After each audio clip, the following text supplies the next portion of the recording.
प्रभु तेरी वाणी जीवन की रोटी, नैनों की ज्योति अंधेरा मिटाती।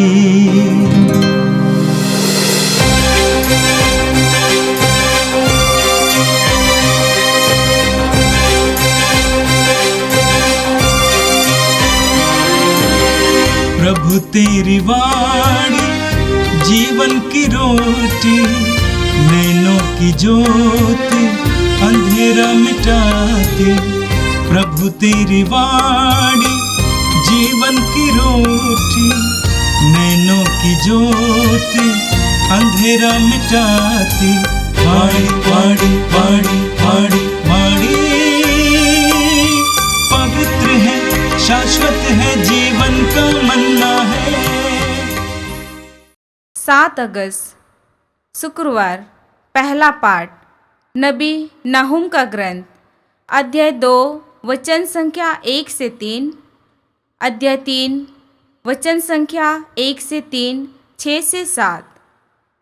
देखो, संदेशवाहक पर्वतों पर आ रहा है, वह शांति घोषित करने आ रहा है।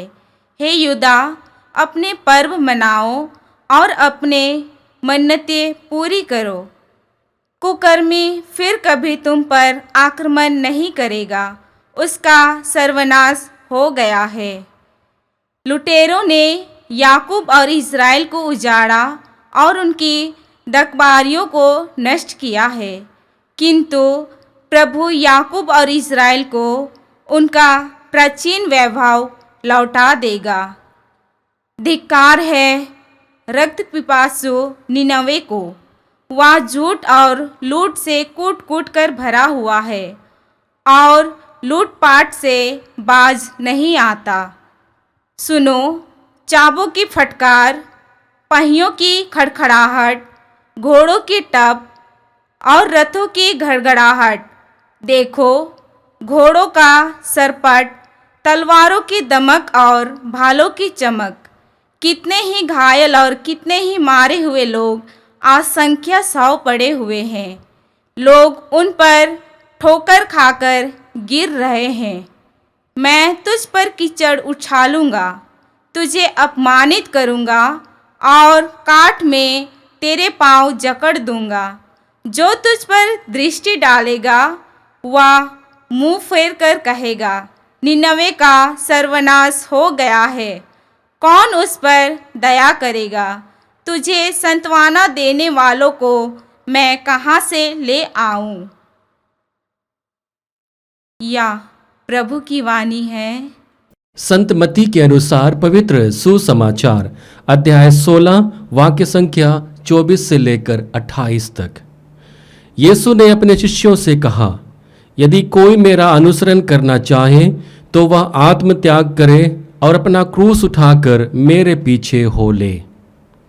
क्योंकि जो अपना जीवन सुरक्षित रखना चाहता है वह उसे खो देगा, और जो मेरे कारण अपना जीवन खो देता है वह उसे सुरक्षित रखेगा।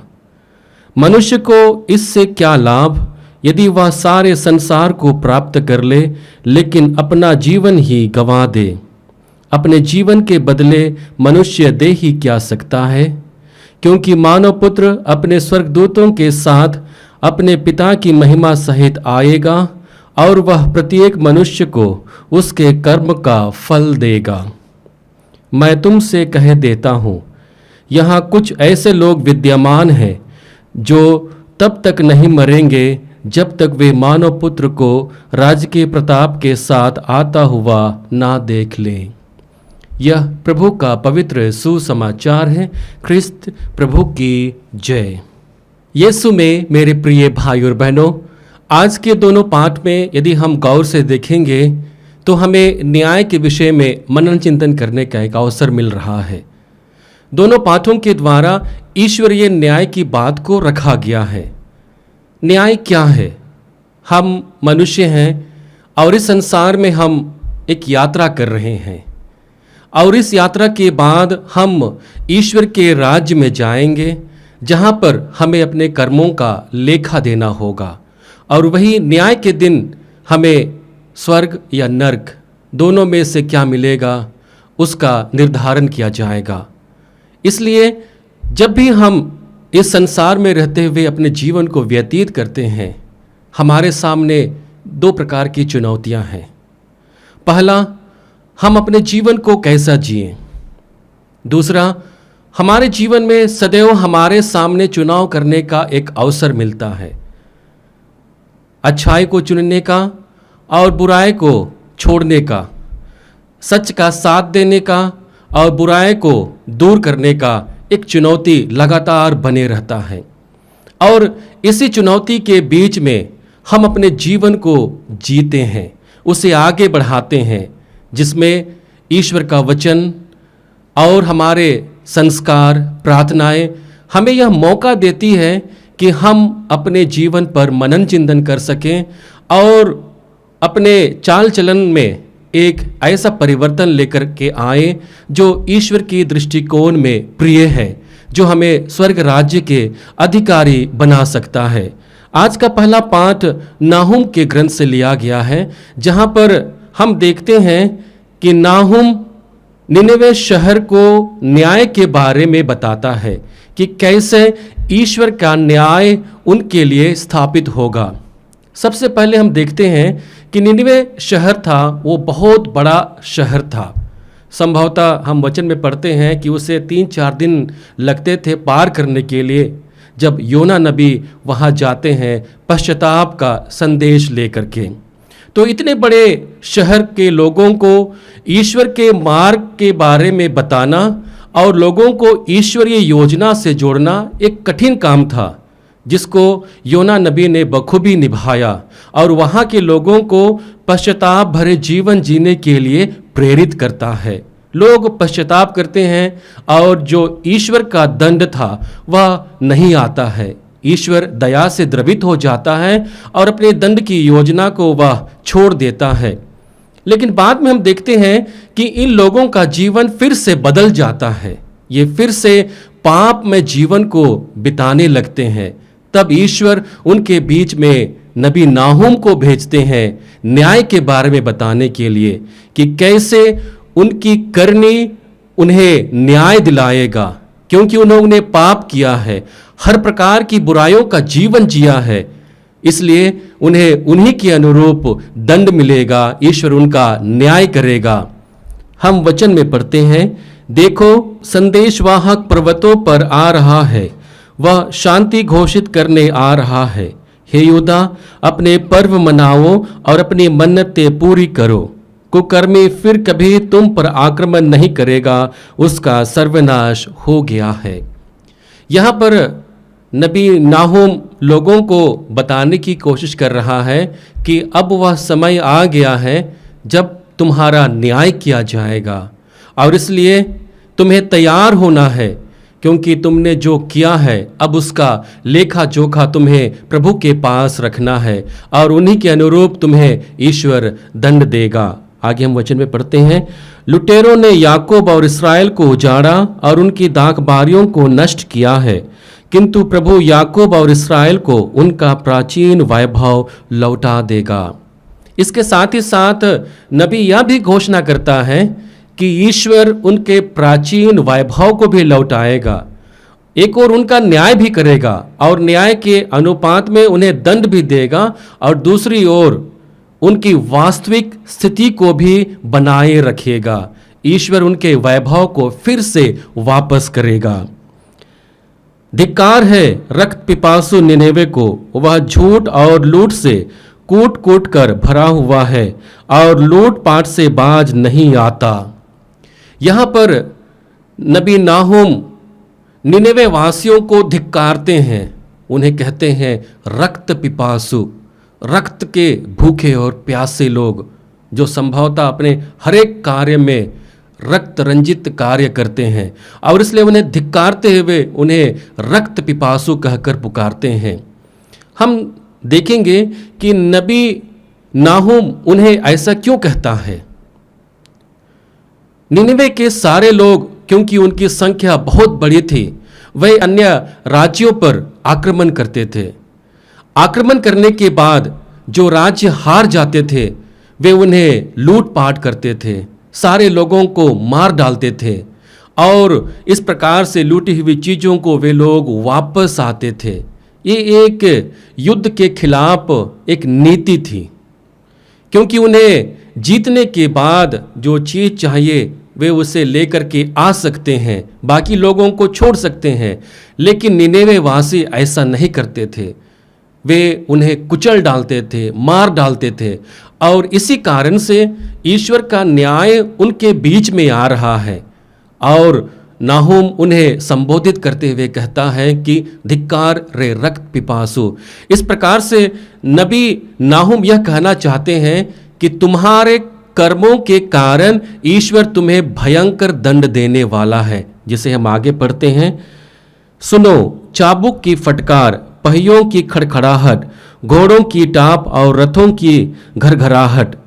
देखो घोड़ों का सरपट, तलवारों की दमन और भालों की चमक।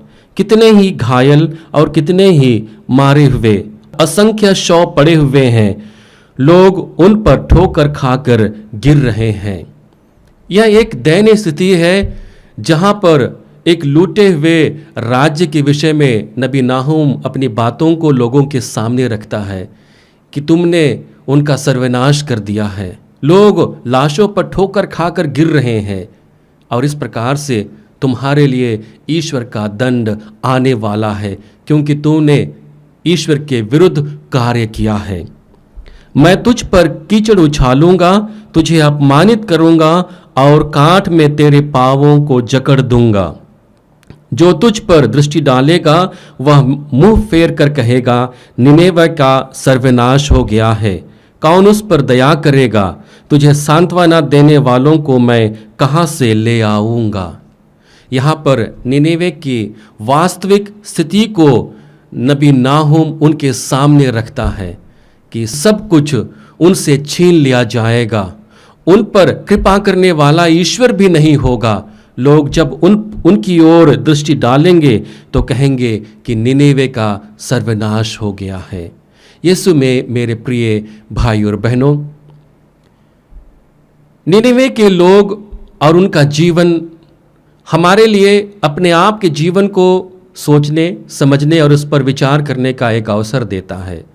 लगातार प्रभु की वाणी हमारे जीवन में आता है, वचन के द्वारा, सत्संग के द्वारा, पूजा पाठ के द्वारा, मिसा पूजा बलिदान के द्वारा, संस्कार के द्वारा। और ये सभी एक ऐसे अवसर होते हैं जहाँ पर हम अपने जीवन को परखते हैं, जांचते हैं और जहाँ पर हमें कुछ परिवर्तन लेकर के आना है, उसे परिवर्तित करके एक नया जीवन जीने के लिए प्रभु के साथ जुड़ते हैं। लेकिन बारंबार हमारे कर्म हमें ईश्वर से दूर कर देते हैं। हमें चाहिए कि हम पश्चातापपूर्ण जीवन और ईश्वरीय योजना के आधार पर अपने आप के जीवन को जिए। आज के सुसमाचार में प्रभु यीशु दो मुख्य बातों को हमारे सामने रखते हैं।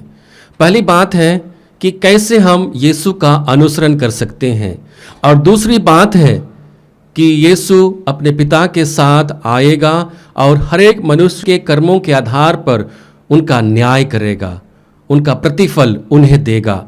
सबसे पहले हम बात करते हैं कि कैसे हम प्रभु यीशु का अनुसरण कर सकते हैं।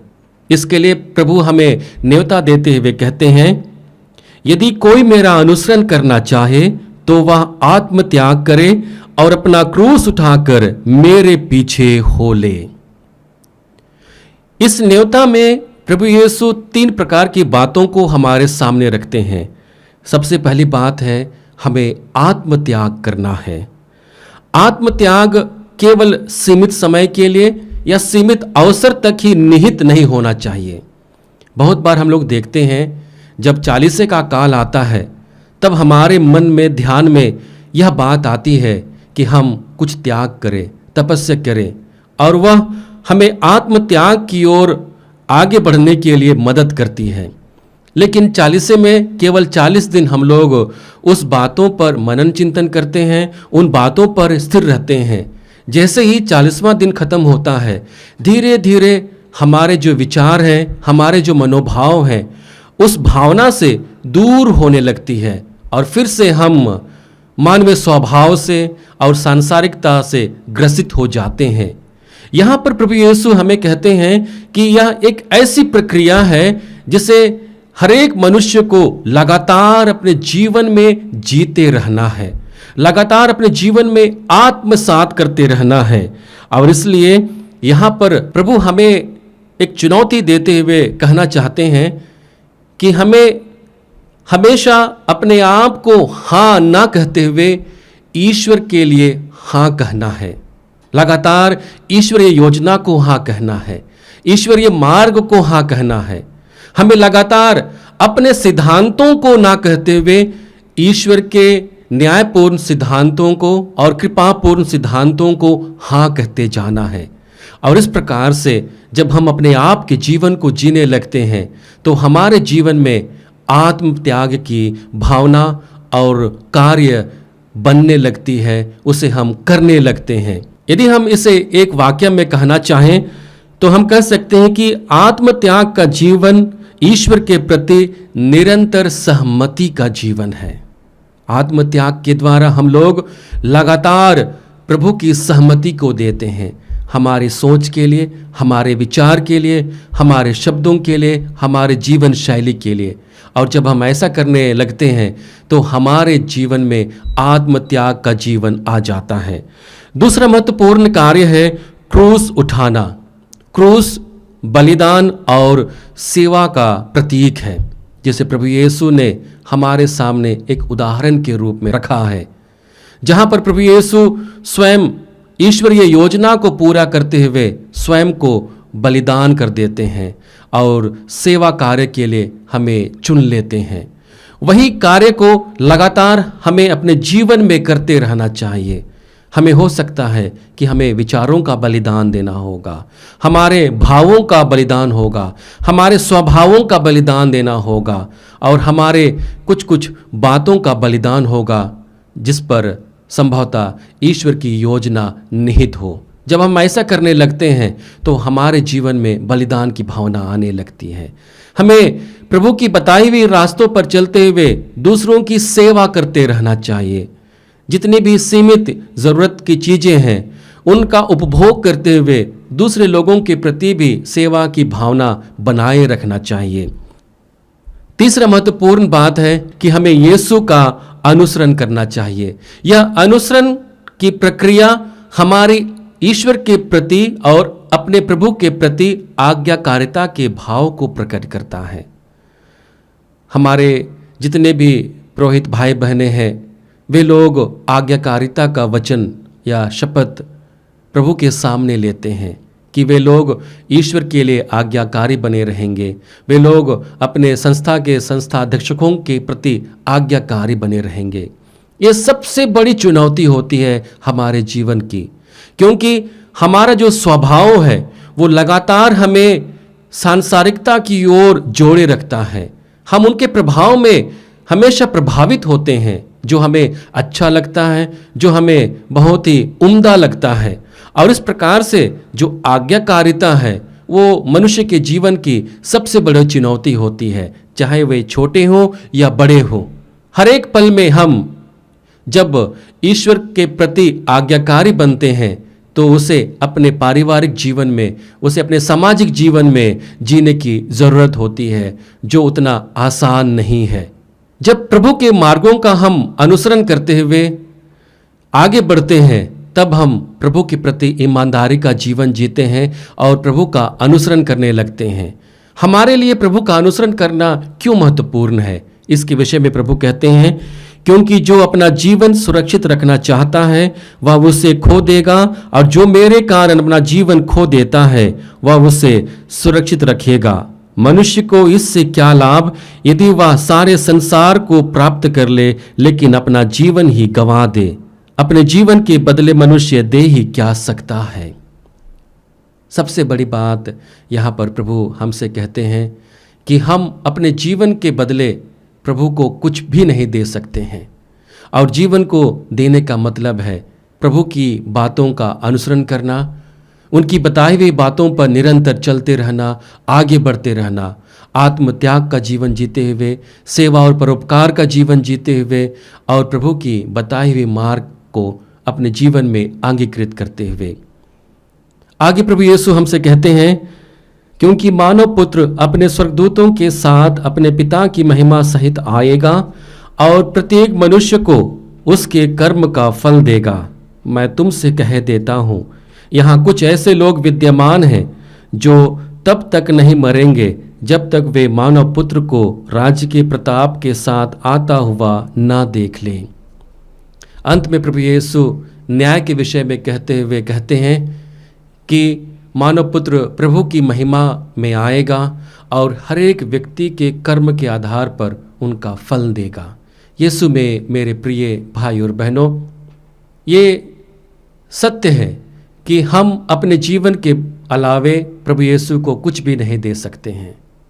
आइए हम प्रभु से बल मांगे कि हम अपने जीवन को एक ऐसा जीवन बनाएं जो प्रभु के लिए समर्पित सबसे अच्छा होम हो, सबसे अच्छा बलिदान हो, जो ईश्वर के कार्य पर निहित, ईश्वर के वचन के आधार पर जीने वाला जीवन हो और उसी को समर्पित करते हुए हम सदैव प्रभु की महिमा के लिए अपने आप को तैयार कर सकें।